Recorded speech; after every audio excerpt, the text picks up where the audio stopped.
I joined Toastmasters about 20 years ago, and it was just by chance. A relative of mine uh, asked me to come along to a meeting at a local club, and I was just an observer. And when I first stepped into the meeting room, I fell in love with Toastmasters right away because of the way that it was structured and the atmosphere, the ambience.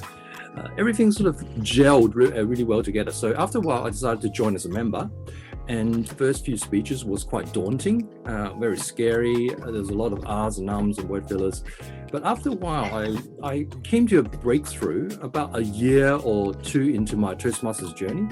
The breakthrough essentially meant that I was no longer burdened with trying to just sound correct, but as opposed to actually finding my own voice.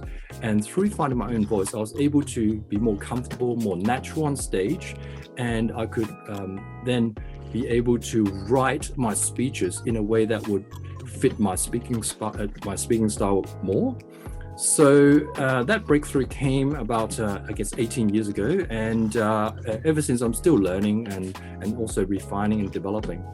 But that's the beauty of Toastmasters, is that after those few breakthroughs, then after that trial and error, entering speech contest, and I guess entering speech contest is the quickest way to improve. There's no doubts, because the time and effort that you put in is way more than you would otherwise in a club setting or a club speech. So it forces you to really put in the time and effort to rehearse, to refine, to get feedback, and to refine it again, to try to just to be as engaging as you can whilst winning the hearts and minds of the audience and the judges. So I think speech contest, as well as just trying to find a lot of experimenting with finding your own voice and what you're good at, humor and informative speech, persuasive speech, was really what ultimately